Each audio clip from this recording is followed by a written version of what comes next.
Alô pessoal, como é que vocês estão? Tudo bem? E hoje eu estou aqui na praia. Estou na praia de Bertioga. E estou aqui com o menino. Ô menino. Ô professor, deixa eu ir lá nadar. Você quer ir nadar ou você vai ler o primeiro? Ô professor, eu quero nadar lá na praia, lá, dar uns tigum. Fica aí, dá uma lidinha aí. Deixa eu de boa. Tô indo, professor. Ó, depois que o professor vai subir. Ora, como é que eu vou subir? Eu não sei subir, porra. Não, mas tudo bem. Então vamos ler aqui um capítulozinho, porque o dia tá bem gostosinho, viu, pessoal? Eu vou aproveitar esse dia também, vou lá molhar as minhas canelinhas, O céu lá de cima, lá, o mar é diferente. E aqui de baixo é bem friozinho, eu quero sentir esse geladinho no meu pé. Mas enquanto isso, vamos ler aqui o que eu escrevi no Diário do Comércio no dia 21 de dezembro de 2009. Faz 13 anos que eu escrevi. Exatamente 13 anos atrás. Vamos lá. A demolição das consciências. Quem tenha compreendido bem meu artigo Armas da Liberdade deve ter percebido também que a conclusão implícita a que conduz incontornavelmente boa parte do esforço moralizante despendido pela direita religiosa para sanear uma sociedade corrupta é inútil, já que termina sendo facilmente absorvida pela máquina da dissonância cognitiva e usada como instrumento de perdição geral.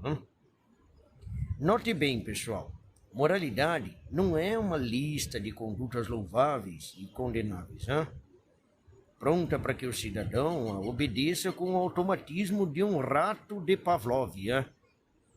Moralidade, gente, é consciência, é discernimento pessoal, é busca de uma meta de perfeição que só aos poucos vai se esclarecendo e encontrando seus meios de realização entre as contradições e ambiguidades da vida.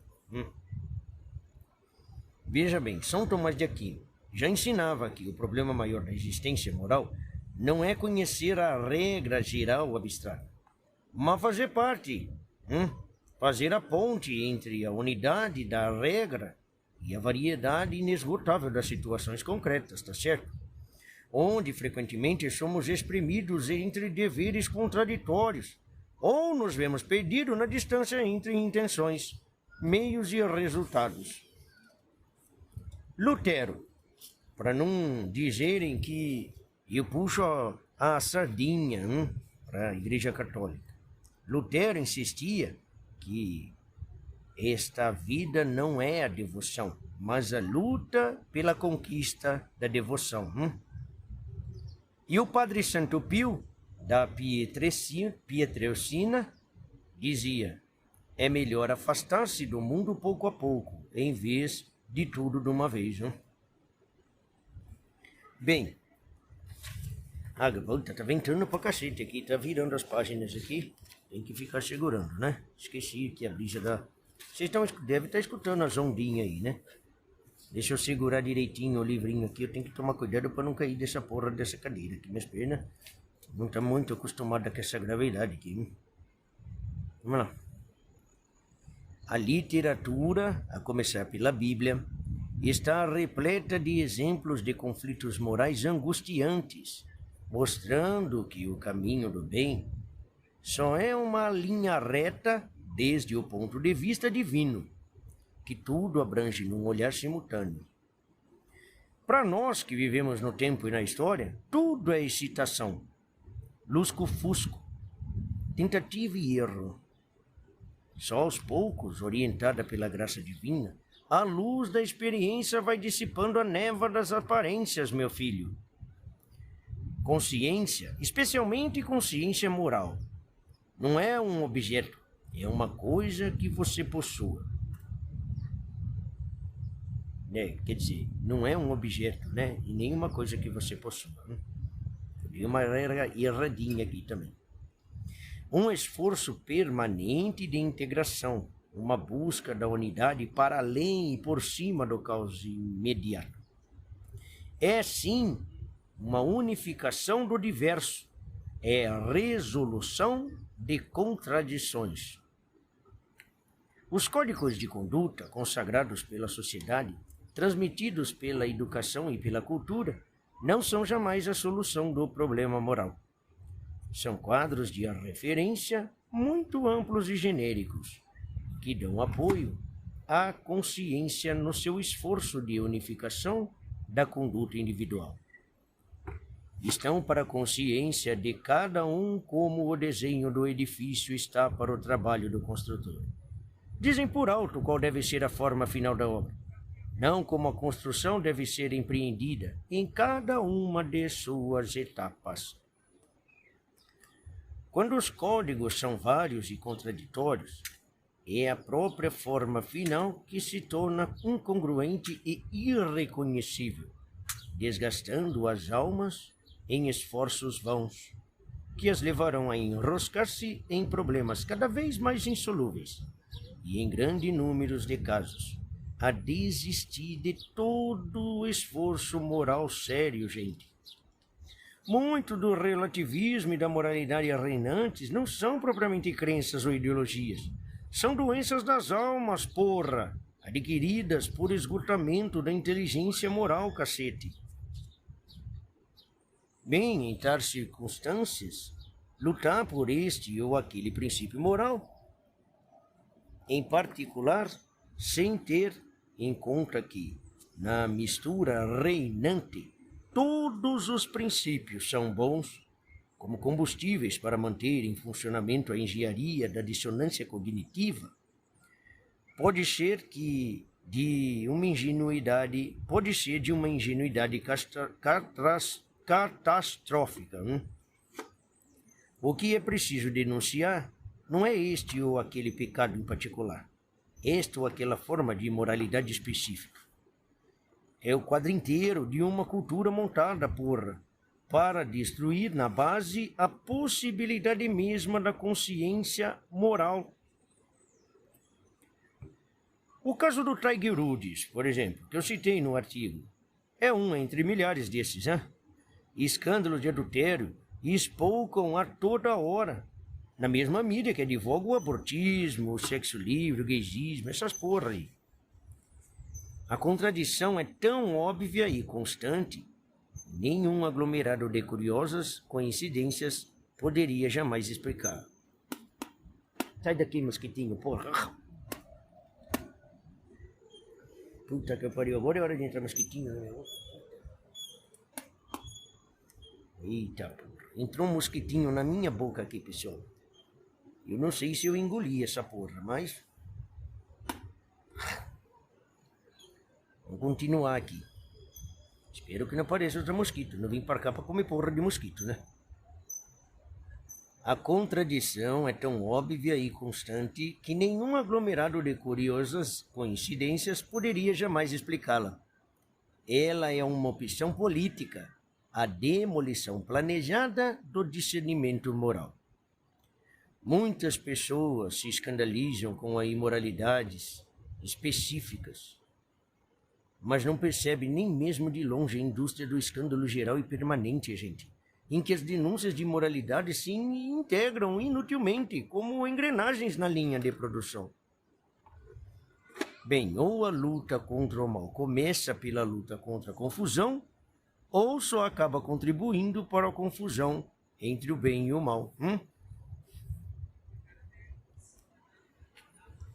Bom, vamos ler mais um aqui que o menino ainda está lá longe ainda e eu não sei assobiar, porra. Uma das coisas que eu nunca aprendi na vida foi assobiar. Eu não sei como um molequinho de 10 anos consegue assobiar e eu não consigo. E ele não vai me ouvir. Então vamos ler mais um pedacinho aqui. Deixa o menino lá tomar um banho. Diário do Comércio, 21 de dezembro de 2009. Bom, foi no mesmo dia que eu escrevi essa porra aqui, tá bom?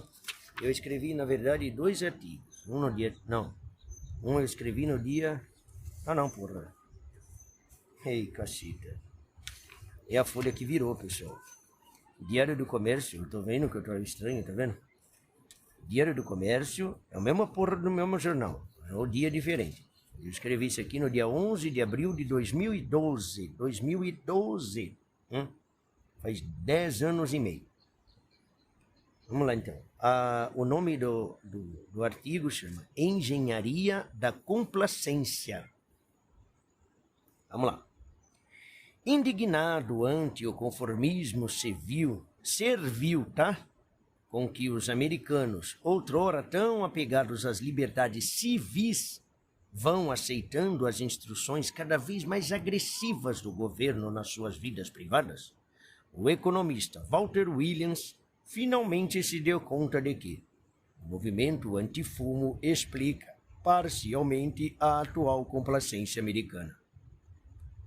Os zelotes do antitabagismo, gente, começaram com exigências razoáveis, como os avisos do Ministério da Saúde nos pacotinhos de cigarro, lembra dessa porra, hein?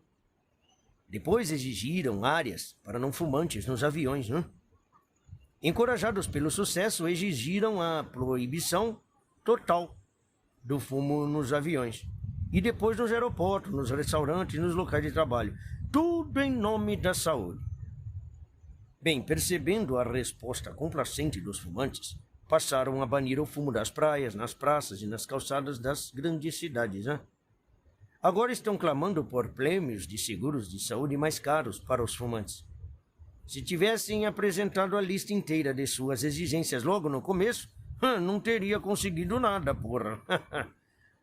Usando a cruzada antifumo como modelo e vendo os americanos tão complacentes, os zelotes e os candidatos tiranos estão ampliando mais e mais a sua agenda, porra.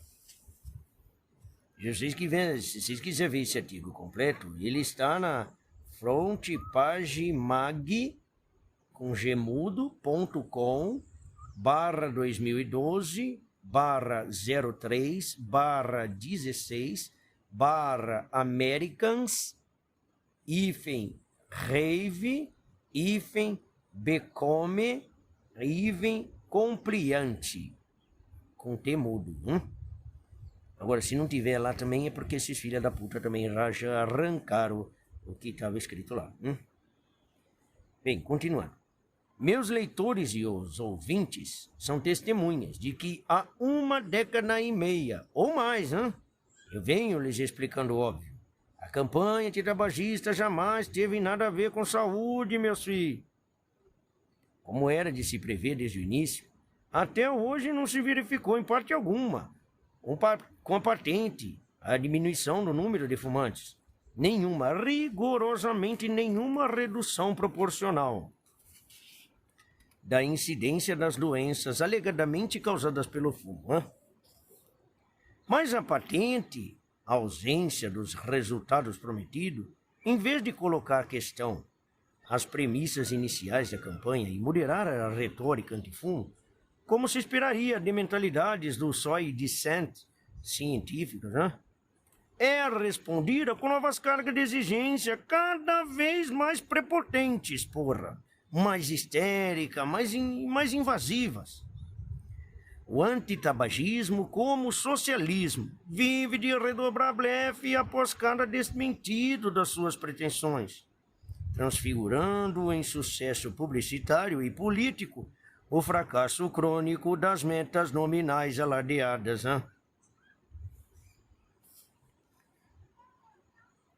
Bem, pessoal, não lhe falta para isso uma incansável e vociferante militância espalhada pela Europa e pelas Américas, composta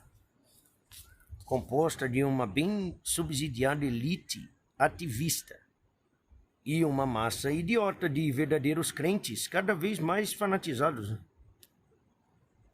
Tão fanatizado que nem mesmo o uso repetidamente comprovado de meios de propaganda fraudulentos, como fotos forjadas que nosso Ministério da Saúde estampou nas porras dos maços do cigarro, os leva a duvidar, por um momento sequer, porra, a idoneidade da campanha. Ora, porra, por trás do que imaginam os crentes, o antitabagismo militante jamais teve por meta proteger a saúde de ninguém, meu filho. Foi apenas um primeiro e bem-sucedido experimento de engenharia comportamental em escala planetária. foi um balão de ensaio preparatório à implantação de controles cada vez mais drásticos, cada vez mais intrusivos, destinados a reduzir a população de todo o Ocidente, a uma massa amorfa, incapaz de reagir a qualquer imposição, por mais arbitrária que fosse, lesiva e absurda, que venha da elite globalista autoconstituída em governo mundial. A escolha do tema foi especialmente ardilosa, tá certo? Visando seduzir conservadores, evangélicos, moralistas em geral, desarmando-os preventivamente ante qualquer campanha subsequente baseadas no mesmo modelo e usando a própria força deles para sufocar na espiral do silêncio as poucas vozes discordantes. Uma vez que você cedeu tudo à pretensa autoridade científica dos organismos internacionais em matéria de saúde, meu filho, se fudeu. Aí fica difícil reerguer a cabeça quando essa autoridade, em seguida, estende seu domínio para as áreas de alimentação, educação escolar, moral, sexual, da vida familiar, assim por diante, A face aí entrou a cabecinha, o resto já era, gente. Vai até o talo. A facilidade estonteante com que a elite revolucionária instrumentalizou os próprios adversários mais ardorosos aparece condensada simbolicamente num detalhe cômico ou tragicômico, que denota fragilidade estrutural da reação antiestatista. O uso do tabaco é rigorosamente proibido na série das organizações libertarians, que defendem a liberação da maconha. Puta que o pariu.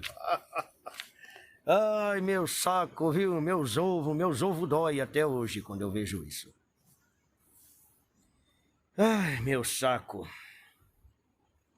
Só o que me espanta, gente, é que mesmo uma inteligência privilegiada como a de Walter Williams tenha levado tanto tempo para notar que o antitabagismo, usando do ardil das exigências progressivamente ampliadas, a famosa técnica da rã na panela, vocês conhecem, né? Impôs muito mais do que a sua meta nominal, de restringir o consumo de cigarros. Impôs junto com ela uma nova autoridade, um novo esquema de poder, um novo procedimento legislativo, um novo sistema de comandos que pode ser acionado a qualquer momento, cacete, com garantias quase infalíveis de obediência automática, para espalhar entre as massas as reações padronizadas que a elite global bem deseje, Bem, o triunfo da prepotência antitabagista não trouxe nem trará jamais os enunciados efeitos benéficos para a saúde da população. Mas, depois dele, a humanidade ocidental já não será mais a mesma. A complacência ante o estado intrusivo parece ter se arraigado, de uma vez por todas, no espírito das massas, pondo fim à era livre, da livre discussão, inaugurado da passividade servil e do ódio à divergência. Pois é aí que chegamos, não? Gente, que bosta, né? Mas nós ficamos por aqui, obrigado por ler, e a porra do menino ainda não veio. Ô menino! Ô menino! Puta que pariu, agora o menino tá longe, tá nadando, esse bicho é louco. Vai morrer, cacete, eu preciso de você aqui, pra você ler os negócios do canal, hein? É como se ele estivesse me escutando também, né? Agora não tem jeito não, viu, pessoal? Bom, fique com Deus aí, Deus abençoe, vou dar um tempinho aqui, vou tomar um pouquinho dessa aguinha aqui. E na próxima vez a gente continua, tá bom? Beijão, Deus abençoe, que o nosso Senhor Jesus Cristo os proteja e os guarde, tá bom? Fica com Deus.